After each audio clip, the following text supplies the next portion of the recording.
I was going to make you this beautiful YouTube video about the top 10 questions that a newbie to Cloth Nappies asks, and I was going to answer them for you, and I was going to make it beautiful. I was going to edit it, and I was like, you know what? I'm a mum, you're a mum, you're probably going to be listening to this while your kids are screaming. My kids are also screaming, so this is the way that I'm going to put together. I've asked our community to tell me the top 10-ish questions that you have when starting Cloth Nappies, or they had when they were starting Cloth Nappies, and I'm going to go through each of those for you. You can watch this video if you've never ever seen a cloth nappy before. Well, you have now. Or if you're thinking about doing cloth nappies and you're just not sure where to start, and you might have a ton of questions just like I did. All right, now I've got all of our questions. You can see our questions here that we're going to go through, and they're in no particular order. And if you do have questions, you can ask me, and I'm more than happy to include the question in our next video. So the first question is, how do you tell if red marks are bad or okay? Sock marks is not very clear for me. If you have absolutely no idea what I'm talking about, if you've ever worn a bra or socks or underwear that is like a tad too tight, and when you take them off, you have slightly red marks on your skin. Those marks you can also get with cloth nappies. And they're a little bit different to disposable nappies, because usually with disposable nappies, you don't really get them at all. But with cloth nappies, you're putting a piece of cloth on your baby, so you might get some red marks. So my rule of thumb when taking a cloth nappy off, and if you realize that Bub's skin does have a little bit of red marks on it, just think about it like yourself, okay? If you take your bra and your undies off and it's slightly red, or you can see where your shirt or bra or underwear or whatever was sitting, it's totally fine.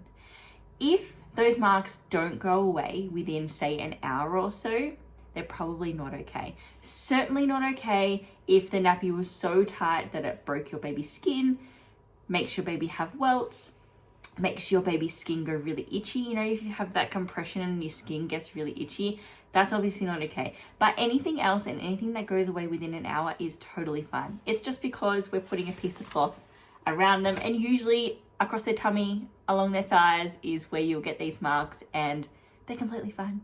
Okay, question number 2 is, how do I manage cloth nappies when I'm out and about? And you manage cloth nappies pretty much the exact same way you manage disposable nappies, except for the fact that we're not going to throw the nappy out when we're out and about. So you want to take some spare nappies with you, obviously, and then you'll have the nappy that you have on baby. Now, when baby soils that nappy or wets the nappy, or it's time to change, you're going to take that nappy off, put the new nappy on, and then what you're going to do is you're going to place your soiled, dirty nappy. You can roll this up just like you can a disposable. So you can roll it up, and then instead of putting it in the bin, we're just going to place your soiled nappy into a tiny wet bag until we get home. There is no difference to your wash routine once you get home. Usually you're only out for maximum of a day.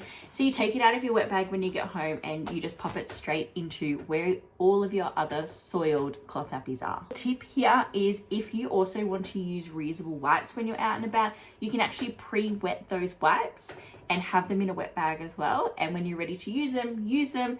And then you can put these soiled wipes into your nappy that is also soiled, bundle it all up into a little ball, and then this can go in your wet bag. So you don't need to worry about trying to wet the wipes whilst you're out.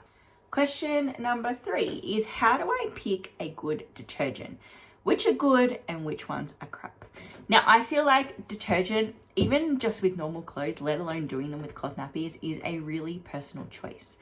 I say that because I've got 2 kids that have terrible allergies, so we can't just use any detergent. But here are the things that I love about detergents. If you can find one that suits you and your family and your baby, and it has these things, I'm happy. Number 1, I really like powders. I don't really like liquid detergents. That's a personal preference. I really like powders.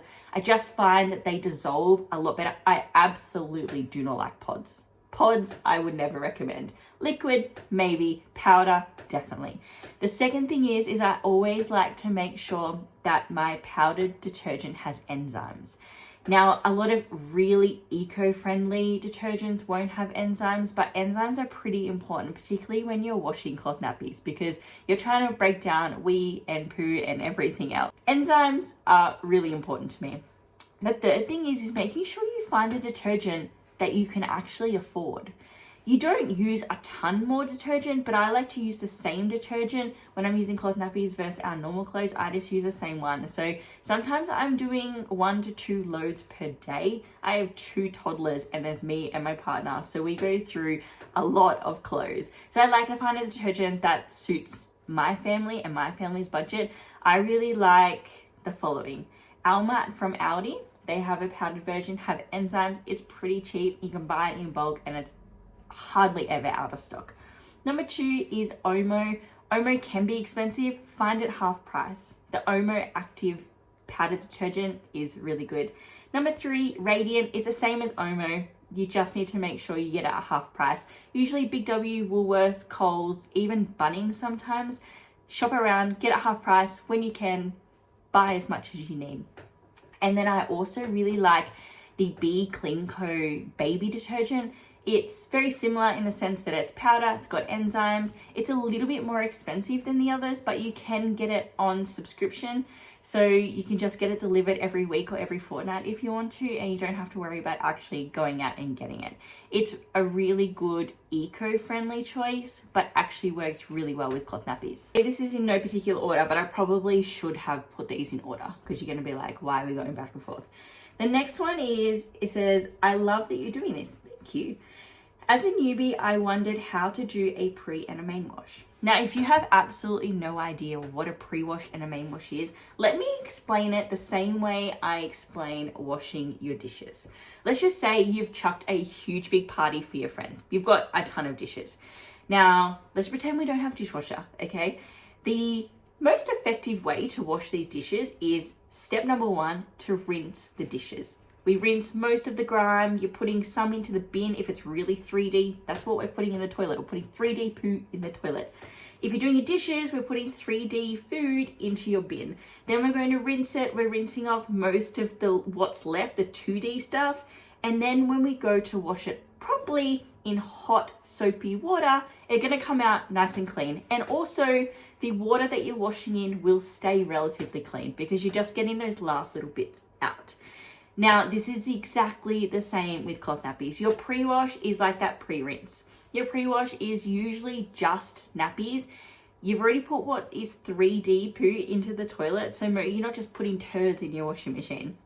And then once you do your pre-wash, you've got rid of most of the gunk that was on your nappies and you're ready for a main wash. And your main wash is that really good, heavy cycle. It's long, it's hot, it's got brand new detergent, and that's what gets your nappies proper clean, ready to be worn again. Speaking of washing, the next question is, can I wash on 60 degrees or will it affect my shell? When we say shell, we are talking about this thing. So your nappy has 2 parts. You have your absorbent part. So this one here is bamboo and you've got hemp on there as well. And then this part is your shell, the waterproofing part and the absorbent part. Now, this waterproofing part is actually made with a laminate. So it is thermally bonded to the polyester, and that's what makes it water resistant or waterproof. Because it's thermally bonded, if we were to get this part of the nappy too hot, we have the opportunity for that to start to come away. And then it's no longer water resistant and it's no longer suits its purpose of using it for cloth nappies. So that's why we need to be really careful about how hot this thing gets. Now, really cheap brand cloth nappies will say that you can only go to like 30 or 40 degrees. Even if you have a front loader machine, it'll tell you what the degrees is. Top loaders, sometimes they just say cool, warm, and hot, but you can check your manual to see what it means by those particular temperatures. So really cheap nappies, they will say 30 to 40 degrees. Our nappies in particular, they can be washed up to 60 degrees and they are completely fine. We actually recommend doing your wash cycle on 40 to 60 degrees. I do both my pre-wash and my main wash at 60 degrees and I have never ever had a problem. Where you'll have a problem is if you accidentally wash your nappies on a 90 degree or like a hygiene or sanitized cycle, or if you put them in your dryer on a high heat. You can absolutely put both pieces of your nappy into your dryer as long as it's on a low heat. I have a condenser or a heat pump dryer and it doesn't get very hot at all, so it's completely fine. But if you do have a dryer that does get hot, just make sure you put it on a really low heat, or you can line dry them or dry them on a clothes horse, and then right at the end, pop them in the dryer for a couple of minutes. It'll get them all ready. No idea what question this is, what I'm up to, so welcome to my life. Where to put nappies when changing overnight? So the first thing is there will come a time when you don't have to change your baby overnight. Now, as long as baby does a poo throughout the night, you're gonna have to change them, I'm sorry. But once they stop pooping overnight, you can actually use a dedicated night nappy, which means that you don't have to change them all night. It absorbs all of their wee, which is awesome. But if you are still changing your baby's nappies overnight, you need to be able to place those nappies into what we call a dry pail.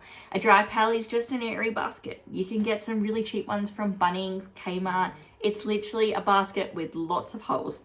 Mesh basket, whatever, however you want to describe it. You need to put your nappies in that. Now, we always say for night nappies that we really want to wash them quite quickly, because when your baby does wees at night, number one, that wee is more concentrated, and number two, usually that nappy is on a lot longer than a day nappy, which means there is way more urea inside of that nappy. Urea can create ammonia, and ammonia can damage nappies. It also stinks like a nail salon. It's just not a nice thing to have. But if you're changing your baby throughout the night, I'm not expecting you to get up at 3 a.m. and take your nappies to your laundry and start washing them. Absolutely not.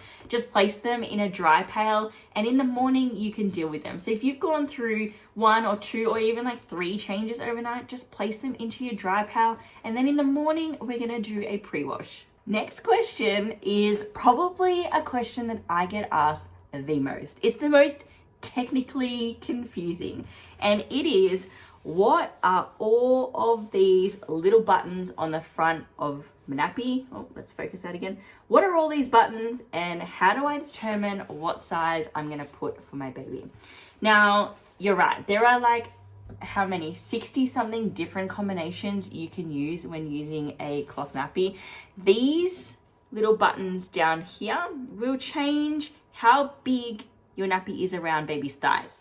So if you go all the way down, this is really hard to explain on camera. So this is the top snap and this is the bottom. So you go all the way down and snap it like this, right? All 3 of them. This is going to be baby's smallest, or technically the second smallest setting. You can see just how much shorter that nappy got. So when you put it on, bub, these little holes right here are much, much smaller. This is like a newborn size. And then you can go all the way up until baby is 20-ish kilos, and you'll be able to see just how, oops, probably should put that. You'll be able to see just how big those holes can get for a 20-kilo toilet training toddler. Now, which setting you're going to be on is really depends on your baby, because I can't just say a 10-kilo baby will be on this setting, because a 10-kilo baby could be like my 4-year-old who is really lean and tall, but it also could be a 6-month-old who's really chunky and round. So as a general rule of thumb, I like to do my rise settings before I put it on baby and adjust from there.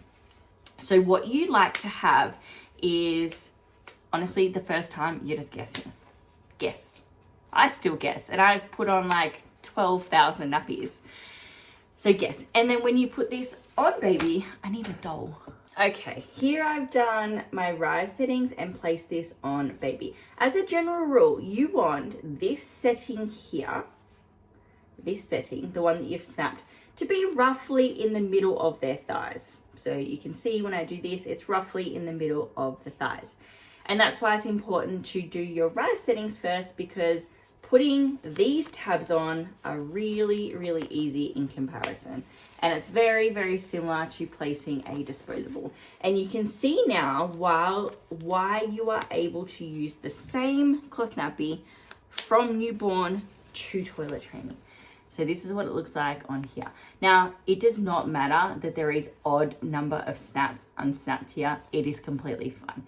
There will be many opportunities where your baby is in between sizes and you might need to have an odd number of snaps unsnapped. Another rule that I like to do is, if you're not sure whether your thighs or your rise settings is on the right thing, make sure you can still fit a finger in here, and make sure you can still fit 2 to 4 fingers around the waist. Heaps and heaps of videos on my TikTok and on my Instagram showing exactly how to fit a nappy on a real human, my humans. So you can have a look at those and get an idea about how it looks on a real baby. Last question, and remember, if you have any questions that I haven't gone through in this video, more than welcome for you to tell me, and I can answer them in the next one, because I'm going to do this every single week. We're going to go through all of the questions that you guys have. So hopefully you feel a little bit more confident about starting cloth nappies, or if you're already using cloth nappies, just about being able to continue them. You might be experiencing problems and you're ready to give up. Now, the last question we have is, I want to know all things night nappies, as it seems to get asked daily on Facebook group. And that is true. By the way, we have a private Facebook group. It's called Mimi & Co VIP. You can find us. You need to search for us because we are private and we do need to approve who enters the group. But you can find us on Facebook. It's a community of around 2,000 mums. And there's a couple of dads in there too, but mostly mums. And it's an opportunity for you to ask questions. You can even show photos of your nappies or your fit or any issues that you're experiencing, your washing machine, your cloth nappy setup, and we can have a look at it and we can try and give you some advice if we have any advice for you. If we're experiencing issues, we can help you out. If you're just looking for a really beautiful community to be a part of, cloth nappies are something that I'm really passionate about, and most of the women who are in this group are really passionate about it as well. So we are more than happy to spend our time helping you, getting you started on your journey, or allowing you to continue in your journey. Maybe you're going through different phases of cloth nappies. Going from 1 baby to 2 babies in cloth nappies was a huge milestone for me. So, and you've got parents in there. There is one woman who has 8 children and she's used cloth nappies for all of them. So you have a huge range, a huge variety of different women in there that can help you out. Now let's get back to this last question. Night nappies. Now, if you're so new to cloth nappies and you're like, what the hell is a night nappy? And how is it any different to a day nappy? Let me explain. So a day nappy typically is going to last your baby roughly 2 to 3 hours, which is what you should be changing your baby's nappy anyway, whether you're using cloth or disposable nappies. A night nappy is a dedicated nappy which, 1, has more absorbency, 2, is usually slightly different in the features that it has so that it can actually last your baby throughout the night. The number one difference between a day nappy and a night nappy is the absorbency. Because again, remember, we don't need it for 2 or 3 hours. We need it for 10 or 12 hours. And we need it to hold a lot more wee than we need our day nappy to. Secondly, is most babies do poos during the day. So our day nappies are specifically designed to contain any type of poonami situation that might happen. Whereas night nappies focus more on the comfort, because this is something that's going to be on your baby's skin for a very, very, very long time. And it needs to be able to hold enough absorbency for that time. So usually they're slightly bigger. We only recommend using night nappies when your baby gets... I'm not even going to say an age or a weight. Usually when your baby starts pooing overnight is when you can move over to a dedicated night nappy. But in saying that, you mightn't even need a dedicated night nappy. And I say that because some babies still don't give that much wee throughout the night. They can actually get through the night completely, 10, 12 hours in the same nappy, no poos, and they can do that in a day nappy, because they don't have a lot of output. Whereas you've got other babies who can outwet a day nappy within a couple of hours. If you were to try and use that overnight, you'd be changing sheets and bedding and jumpsuits and whatever in the middle of the night. And I absolutely do not want that for you. So my recommendation is, once baby stops pooping overnight, use a day nappy during nighttime. And when you get up to feed them, or if they're sleeping through the night, by the way, my kids didn't sleep through the night until they were 18 months plus, so I didn't have this problem. But if they start sleeping through the night, just monitor. Like if they're leaking through this nappy consistently, get a dedicated night nappy and have more absorbency. That's so you can get from bedtime to wake up in the same nappy. Obviously, if they do a poo, we're going to change that nappy, but if they don't, then you get to sleep all night. Remember, again, if you have any questions about cloth nappies, starting cloth nappies, continuing cloth nappies, anything to do with cloth nappies or reusable products, you can pop a comment in the video and I'm more than happy to answer it next week for you.